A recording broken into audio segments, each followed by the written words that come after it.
before we do roll call, I'll just note that the meetings are recorded and it may be posted on the county website or via social media.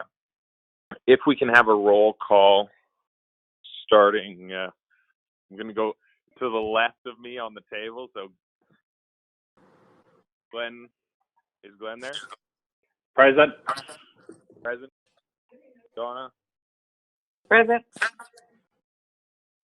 Amber? Good morning. Scott as an alternate? I'm here. Tom? I'm here.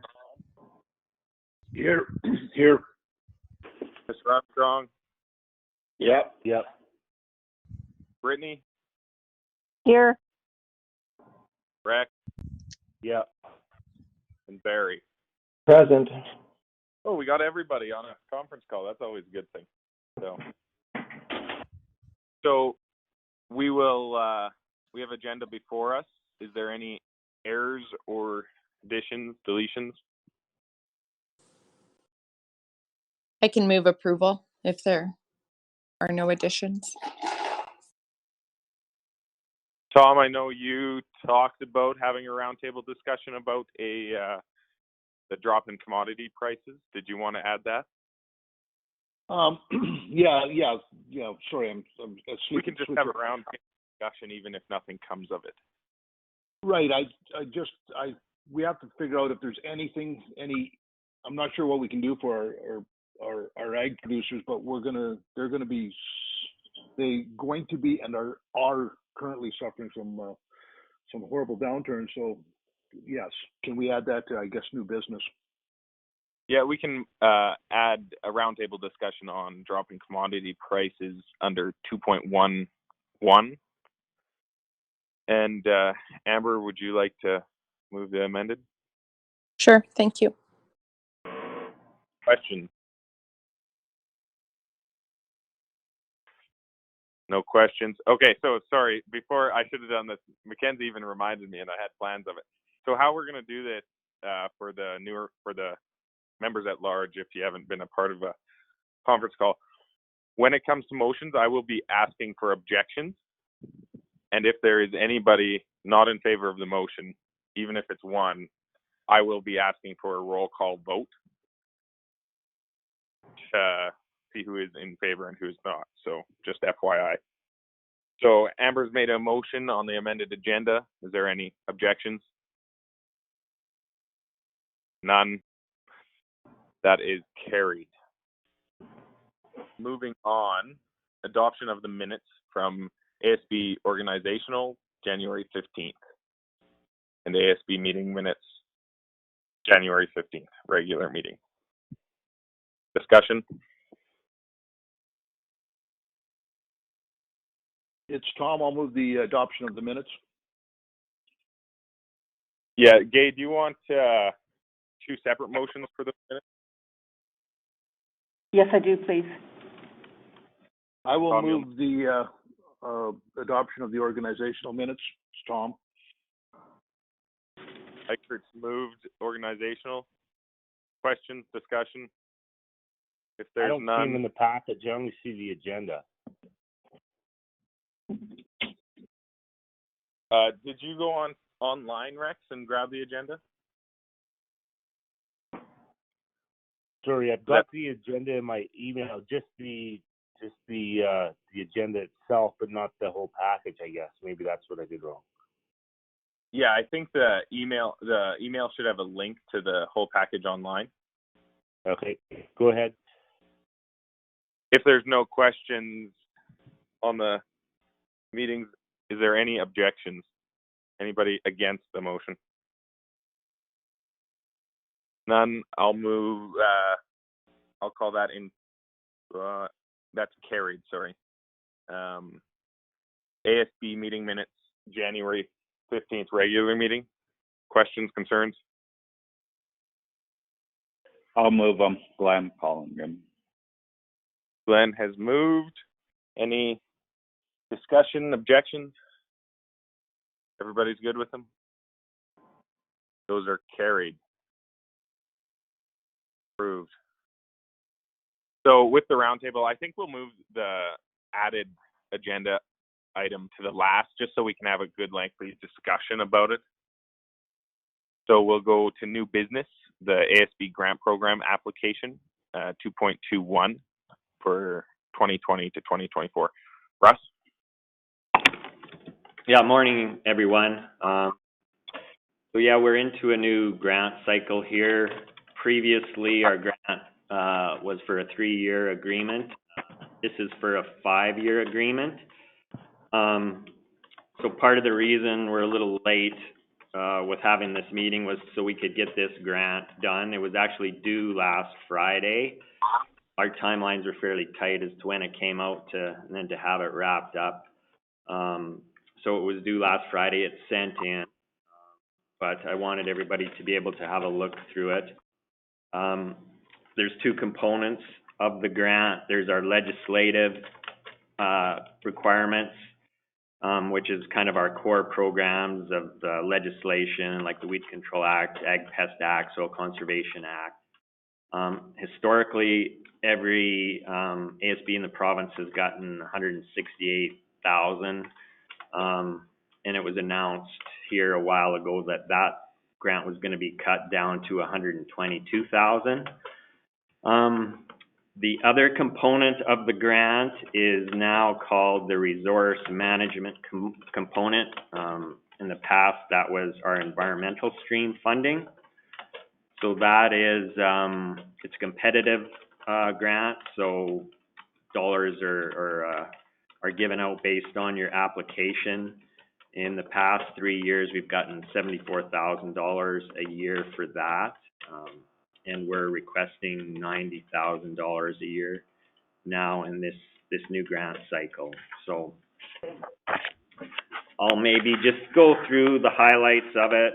I don't need to read through it. I don't know how closely everybody's looked at it.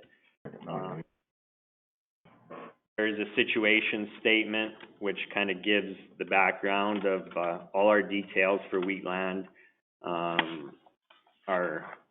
Any of the work we've done as far as riparian health inventories, surveys, that sort of thing, that come into play when we're doing our program, and particularly our environmental program or resource management programming.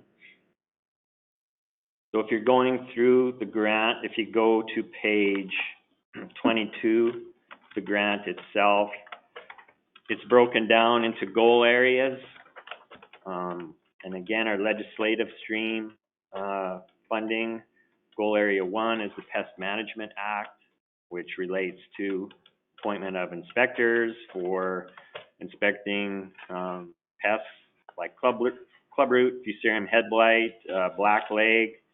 Also within that component is any of the surveys we do for Alberta agriculture, whether they're disease surveys or insect surveys. Our Richardson ground squirrel, our strychnine program, which I'll talk about a little bit more in my report, just where we're at with it. There's a soil conservation component of the grant. We appoint 2 inspectors to that. There's not as much work in that as there used to be since farmers have gotten into direct seeding.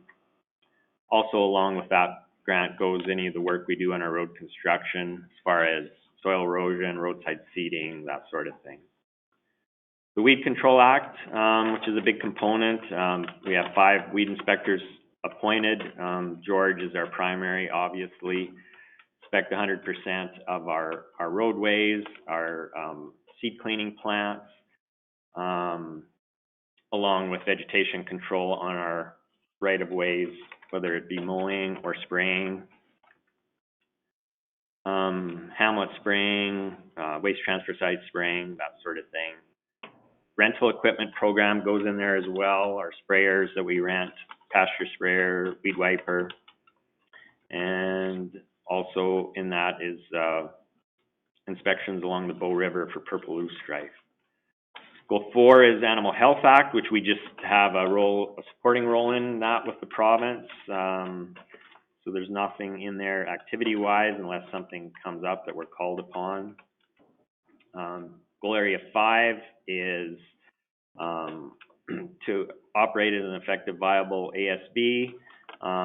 So one of the things we try to apply for at least one new grant every year, and we've been doing that with the WRP, the Water Resiliency Program that we've worked on, the Crowfoot Creek, and now the Rosebud River. And that'll be in more detail in the next section. Goal 6, promote ag and the rural way of life.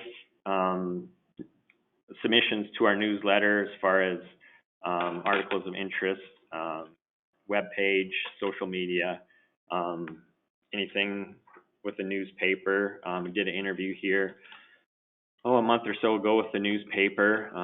Also, our bursaries is in that area as well, and our nomination to the BMO Farm Family Award, which of course we know the Calgary Stampede has been canceled, so we just got notification from them, obviously in regards to our nomination for this year, that it'll be deferred till next year. And then goal 7, to be responsive to current issues in ag, and we have in tour attendance, ASB conference attendance, hosting the 22 summer tour, our ag fieldman training in the fall, any staff training, that sort of thing. After that is just our budget for the legislative stream, funding ranging anywhere from around $1 million to 1.4 million, and that's including any capital items that are currently planned. Anybody have any questions on that? Am I going too fast, or is that all right? Does the board have any questions? I think it was good. Okay, the next component of the grant is the resource management component, which again is the competitive portion, and it's broken down into goals as well. The first one being support of the environmental farm program plan, which Sarah works with producers on that, and I know she's been doing that here in the last month or so. I think she's had quite a few that she's gotten done with producers. There's a number of things that go along with that as well. Promotion of EFPs through workshops, through our communications, newsletters, that sort of thing. And all those activities are outlined there, as well as which year they'll occur. And obviously that's a yearly thing that'll be going on. Goal 2 is support of the Canada Ag Partnership Program, which Sarah will assist producers with those applications. Goal 3, water management water resource management, which would be a bigger component. That's 35% of our work. And that relates to, as I mentioned, our Rosebud Water Resiliency and Restoration Program, the Crowfoot Creek, which are programs aimed at assisting producers with off-site watering systems, riparian fencing, that sort of thing, to help with water quality and improvement of riparian areas. And then the last goal is resource management, which again, a lot of the activities that go along with these kind of overlap into each goal. So I won't go over each one. There is some additional things in this section. We added our ag plastic management program, ag chemical management program in here as well, as our road construction work, erosion management control. Sorry, there is one more goal, sustainable management of biodiversity. And again, a lot of the activities just kind of carry forward through all of these. So the last page is the what we're asking for. You can see each goal broken down with a dollar amount for manpower extension activities. As I suggested earlier, we're asking for $90,000 from this grant. The county is contributing around 180,000 in cash, as well as some in-kind support as well, so. So that grant will hopefully, know within a week or two what we'll be getting from it. My understanding is that they'll be going through all these grants this week, and making a determination. As I mentioned, the legislation funding stream is set, and the resource management stream is competitive, so that's all I have for that, folks. So I don't know if you have any questions on the grant, but there is mud. Anybody have any questions for us? I'll take that as a no. You want ratification of the grant application? Yeah, please, just like I said, because it's been sent in, just to ratify acceptance of the program as presented. Rex so moves. Rex has moved. Questions on the motion? Seeing none, I will call for opposition. Seeing none, I will say that is approved. That is carried. Moving on to strychnine pricing. Go ahead, Russ. Yeah, so our current policy for strychnine sales is cost plus 10%. The current cost to us is $259 a case. The price is going up effective April 20th to $279 a case. So the cost to producers is $284.90 a case. So what I'm asking is that we can maintain that price because we've been selling it at that, maintain that price through the rest of the year, so it's fair for everyone rather than adding the 10% on to the new price.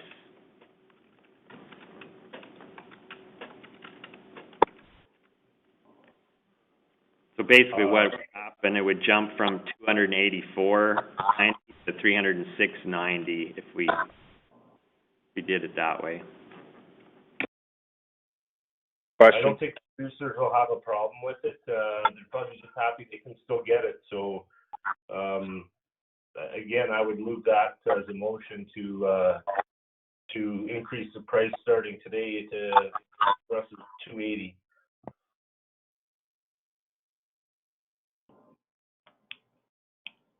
Increase it to $306.90.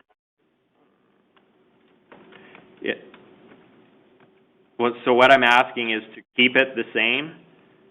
So the current price the producers are paying is $284.90, which is our cost plus 10%. So the cost of the strychnine to us is going to be going up. So rather than adding 10% onto that, I'm asking to keep it at the current, the $284.90 for the remainder of 2020. Is that what? No, I misunderstood you, Russ. I thought you wanted to increase the price. Sorry, no. So the motion would be move approval to maintain current price at $284.90 for the remainder of 2020. So the reason I needed a motion for this is because it would be against our policy. It does say in policy that we charge cost plus 10%. Is everybody good with the recommendation?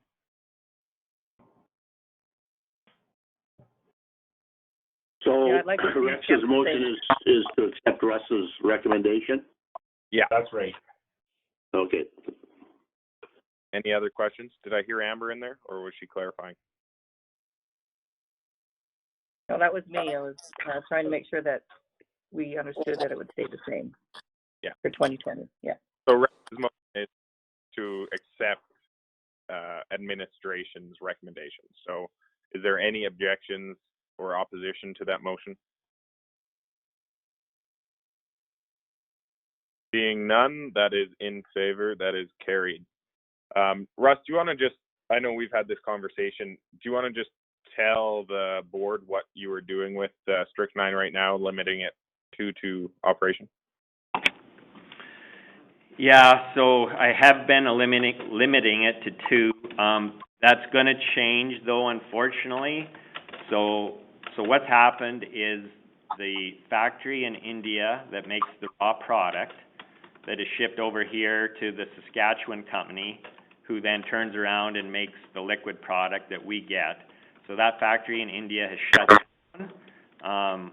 It was supposed to open mid-April, and then it was supposed to open end of April. So like anything, it's who knows if those factories will open back up and there'll be any more product shipped, any more raw product shipped. So Agromax in Regina that makes the product still had some in stock that they have depleted, and they've shipped out what they have left to municipalities. So I got in a quarter what I had ordered. So I had ordered 250 more cases and got in 50. I've already sold 150 to date. So currently I have a list of producers wanting it, and I don't have enough product to maintain that too. So I'm just going through that list and kind of looking at the acres, and then we'll be probably dividing things up that way. So it may be a half a case, it may be a case for now anyways, and then hopefully things will open back up.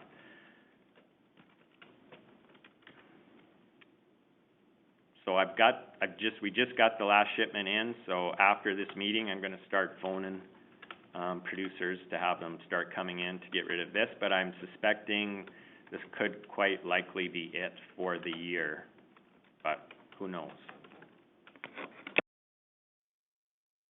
Well, through the chair, a question to Russell.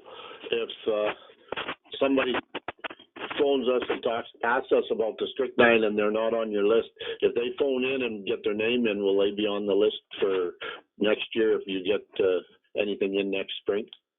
Yeah, I'll still maintain a list, Ben, and I think I might even, if things do get going again this summer or even this fall, I maybe would open up sales again in the fall, so producers could have some on hand and be ready for the spring. So it's not ideal, but I think that would help at least, alleviate some of that spring rush.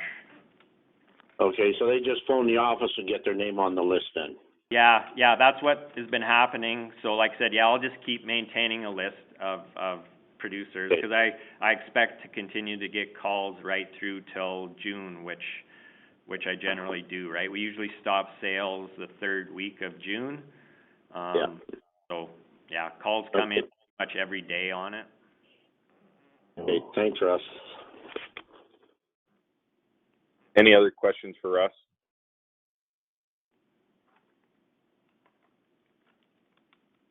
None. With that, we will move on to branding and social distancing requirements. And just before Russ gets into it, I've had a few guys phone just wondering what kind of restrictions there are, and I know the Canadian Cattlemen's posted their recommendations, so I just thought we as a county and ASB could promote those recommendations. Russ can kind of go through them. Yeah, so sorry, we don't have this in the package, but we do have the release from Canadian Cattlemen's Association as far as branding, processing time, COVID-19 information tips. So probably what we can do is have Mackenzie post that on our website, which obviously I know there's the odd producer that's calved early that has started branding, but we'll just be kind of getting into the branding season here. So there's a good 2 pages total, so I won't maybe get into it reading it out, but I can email it or have Gay email this out to everybody, and then we'll start advertising it if that works. Yep, I think that would work. Does anybody else wish to have it a different way? Any ideas on how to do this? Comments?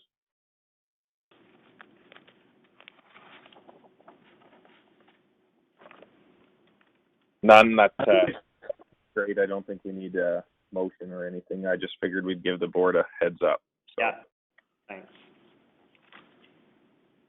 Reports and related issues. Well, my report is nothing because I've been stuck at home for the last 2 months. I think my main point would be to have a great lengthy discussion coming up here at the round table, because I think that would be the only thing worth reporting on is the commodity prices, and I think it's going to take a pretty big toll on a lot of ag producers around me for sure. So that I can hold that till the next one of the next items. With that, I won't even move a report as there is nothing to report. So we can move to the Manager of Agriculture and Environmental report for us. Okay, so as I mentioned, the strychnine side of things, been going with that steady. We've had 2 seasonal staff come back, so we can start with our roadside seeding program. We'll have 2 less seasonal staff for this season, so we'll be kind of figuring out, areas where we can pull back if needed. But yeah, like I said, we as soon as it's dry enough, we start roadside seeding for any of our previous road construction jobs.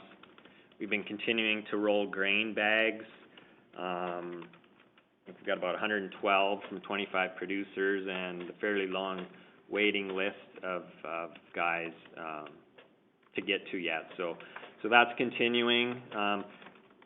The one thing with that, the price of plastic has dropped, so we could be holding on to some of this for a bit of time till that straightens around. But we do have room in our yard to stockpile it for a little while anyways. Started out with our gopher control in our hamlets and waste transfer sites with just putting out bait stations. Our watershed resiliency restoration program grant, just Rosebud River, just Sarah will be accepting applications for it here as of now. I think Mackenzie will be advertising it shortly. Livestock emergency grant that we had received, we had 2 training sessions with our first responders in March and April that had obviously we had to cancel. So we just got notification, we asked for a grant extension on that. So we received a 1-year grant extension, so hopefully we can pick that up again in the fall possibly, or next spring. We also hosted an open house on February the 25th. We had kind of 2 components of it. One component was the partners, so people that we would call on in a situation. We had 15 attend that, and then we had a public session after that, which we didn't have anyone attend, but the session with our partners or people that would be involved, it was well worth it, and we've got a little bit of work to do on the plan itself, some tweaking to do, so we'll work at that through this year as well. Our shelter belt and eco buffer workshop was held February 22nd. We had 76 people attend it, so one of the better responses to a workshop that we've had in a while. Had 13 applications. We did set a deadline for applications. So there's 13 for a total budget allocation of around $12,000. So we had budgeted 20 for this program originally, but we're just going to shut it off at the 12. So just considering the situation we're in. See what else? We had numerous events again, other than that were canceled. Classroom ag program, which George generally goes out to schools that request and do presentations. Farm transition workshop, working well workshop, water day booth. All those were canceled, unfortunately. So, we're exploring opportunities with Alberta Environment and Parks regarding a wetland replacement program. This came from Alberta Environment. We have a meeting set up in May with them just to discuss how it might work. And it's in regards to being a wetland restoration authority, much like Ducks Unlimited. It's opening up to other organizations to participate in this as well. So we're just gonna, like I said, have a conference call, Mike, Alyssa, and myself, to see what their thoughts are.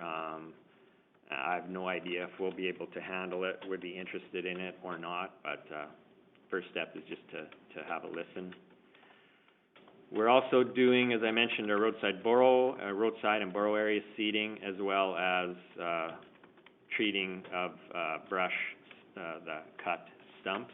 We treat after the Public Works crew does the cutting through the winter. And maybe just one other thing of note, Alberta Ag, just because Barb isn't here, Alberta Ag has laid off numerous staff. I think you probably heard, like, the Ag Info Center no longer has any specialists there. So Neil Watley, some of you may have remembered, he was our key contact. He's no longer there.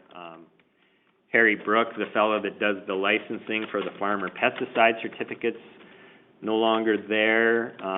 So there's just, right now there's admin staff trying to deal with things like that. And I know, talking from other Alberta Ag staff, that there's more layoffs coming in June. So we're not quite sure what that department's going to look like after June. So that is all I have for my report. Questions for Russ?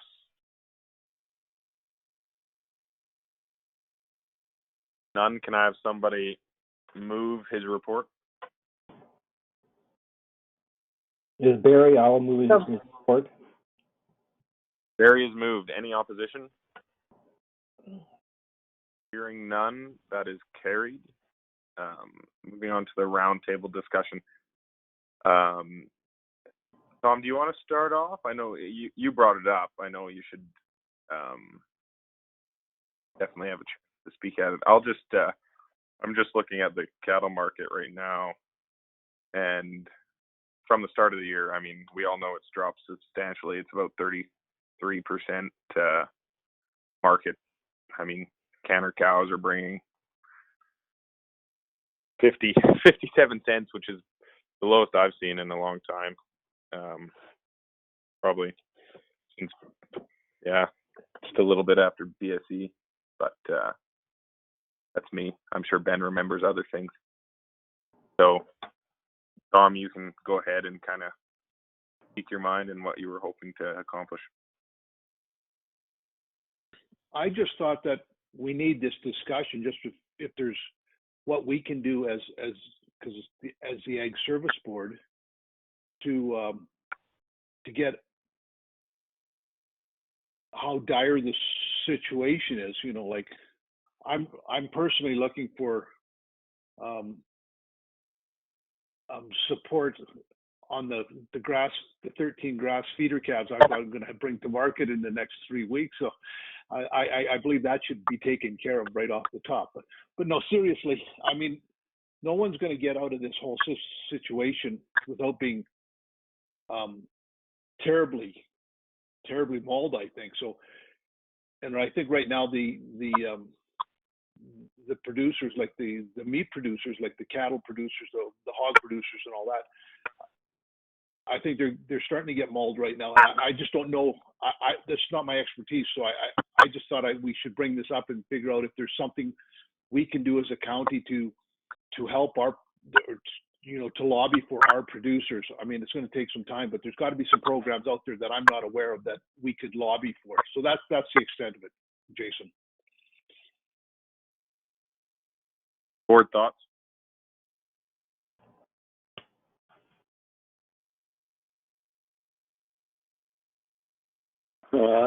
Ben here. I'm not in the industry as much as I used to be anymore, that's for sure. But yeah, there's some issues out there. I know I had some producers contacting me about products. This isn't to do with the beef industry, but being able to pick up products and stuff. I think that's been through the industry. That's been looked after more or less.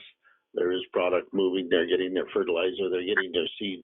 So I think that's been looked after. The cattle industry, they're a pretty strong outfit. They have rebounded through worse than this over the years, and I think they'll do it again. There'll be some self-leveling going on out there, but I think they'll get through it. I think I don't know how we support them other than just keep lobbying the government to keep putting pressure on the into the whole agricultural industry, not just one sector of it, but keep pushing to support the whole ag industry. That's over the years that I've been involved with it, and Glenn, he probably remembers a lot of that too. There's been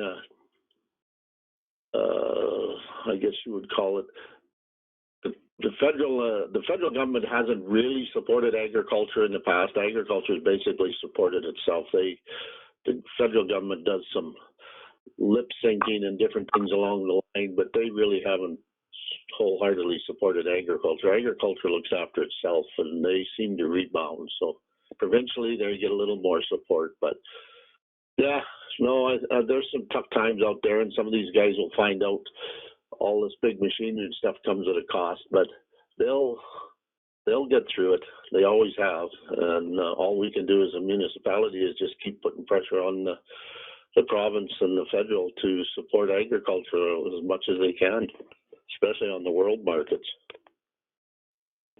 I don't know if that helps, but. Anybody else hearing things from their producers? I haven't really heard anything from producers specifically, but I guess I would just caution, I mean, the people on the ASB board are also part of the council. I know I just heard on the radio yesterday that Rocky View County was able to drop their taxes by 3%. That in itself helps not only the producers, but it also helps your residents. There's other municipalities that have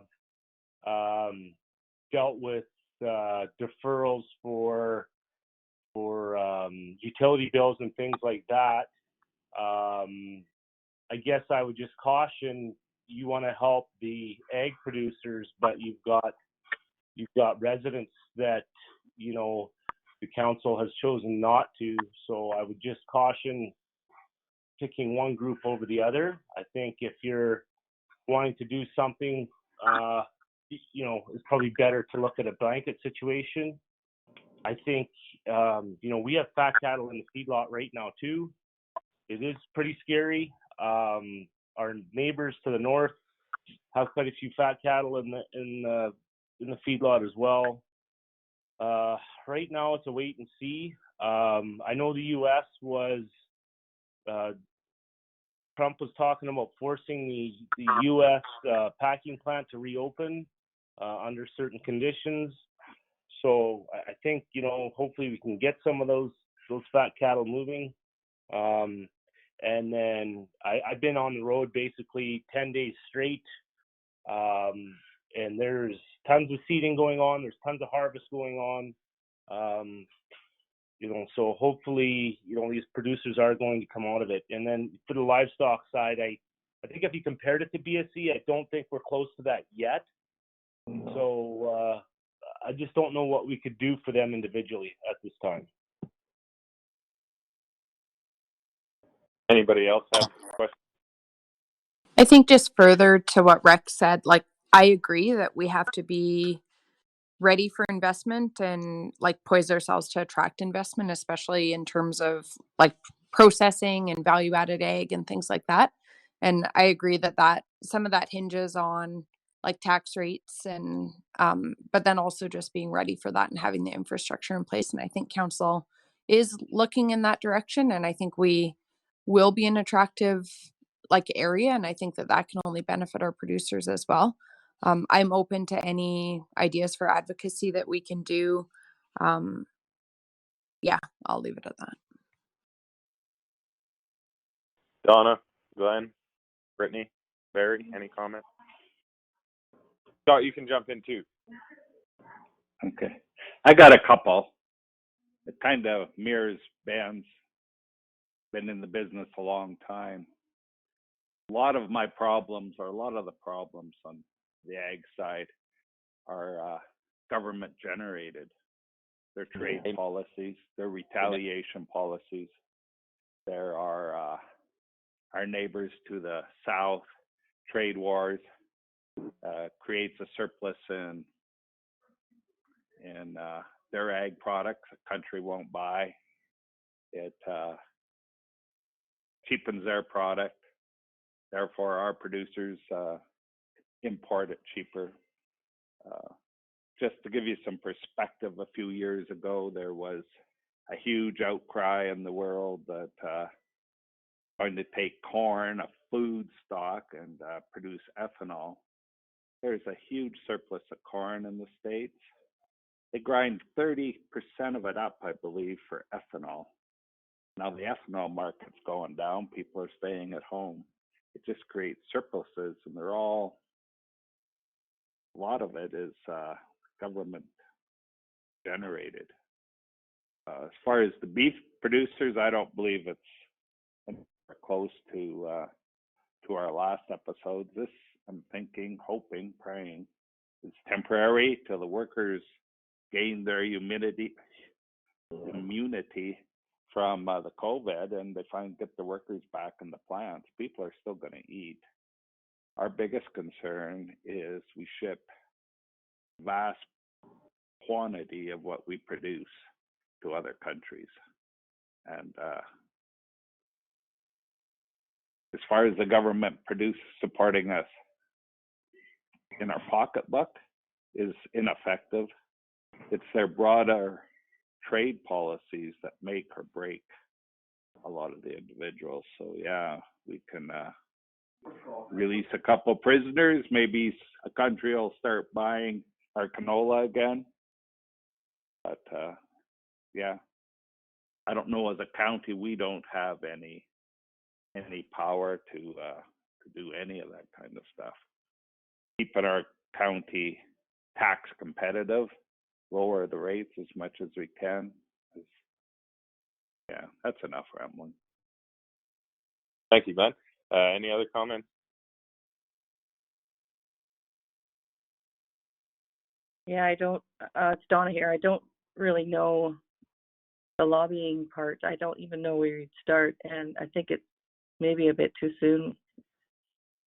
I'm hoping that I'm like Glenn, that it corrects itself here right away. And I agree with Amber that we need to be shovel ready for anybody that would like to get more processing plants around here locally. But other than that, I have no other ideas. Thank you, Donna. Anybody else before I wrap up? No. Yeah, I'd just like to finish by saying I agree with everybody's comments. I mean, I'm the last one that wants the government to interfere, even if they're thinking they're going to help. I mean, the price tag on the recovery of this just through tax dollars is big enough, and I don't want to see that go any higher. As an ag producer, I don't want to add to the future generations big old bill that we're going to have to pay, which is going to be up in the trillions. So I think advocacy just the best way to go about it, to continue what we're doing already. I don't think we can afford to do more than that, to be quite honest. And I was talking to Lockie McKinnon and a few other guys down in Brooks. They're just about expecting JBS to cut back down either to nothing or back down to a third, because I think they're about a half now, which will take another big toll just with recent deaths there. But other than that, I agree with everybody.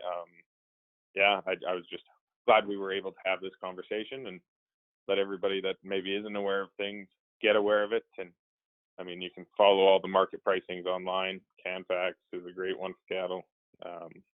talks about your futures a little bit. So other than that, I mean, and just FYI, I think the county is doing a good job of taking care of their residents.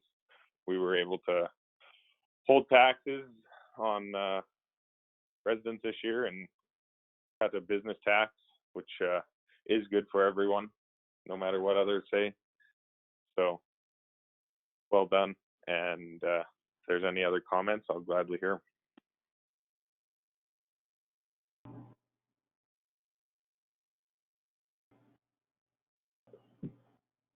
With that, I think if there's no other comments, I think we can move to adjourn. Is that correct, Ross? Just the correspondence items? Oh, right. Yeah, sorry. There's a lot, if anybody actually read all. Well, yeah, sorry for that. Just maybe one comment I do have, I forgot to mention, I think with the strychnine, and this is in the information package, the final decision on the re-registration of it. So along with the issues we're having this year, the strychnine has been, the registration has been canceled. And that's the decision from PMRA. So what it means is that it's given us 3 years to get it out of the system. We can sell it for 2 more years if the product's available, obviously, and then farmers have 1 more year after that to use it up. So that'll take it to March of 2023. And then, yeah, no more product after that. So unless something changes in the meantime, it has happened before where strychnine's been deregistered, and then the problem starts again with no viable control options and with some pressure. It's gotten registered in the past again, so maybe that's possible. But I think that's the only comment I would have with those items. Yeah, we'll just quickly go through them. I'm not going to read them all to you, but we got the correspondence from Spirit River, Alberta Invasive Species Council correspondence, strychnine, like Russ said, biocontrol release program report, the Agriculture Hall of Fame nomination form 2020, and then the Census of Agriculture of Alberta 2016. A few interesting facts in that, if anybody has the time. I mean, everybody has the time right now, but if you have the patience to read through that, it's pretty interesting. So, any comments for the correspondence? I have a question for Russ. Go ahead.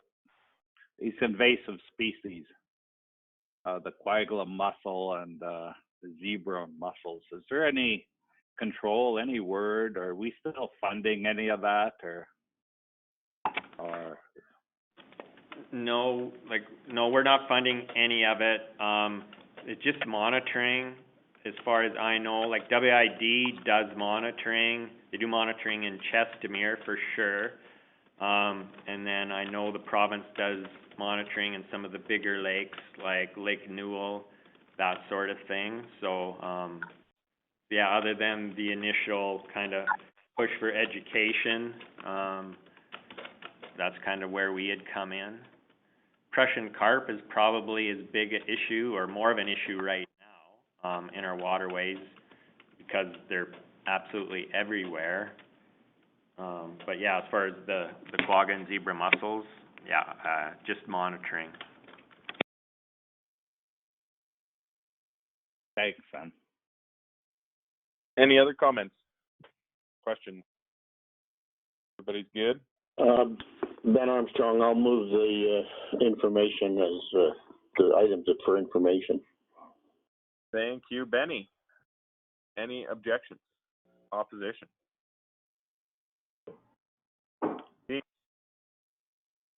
That is carried.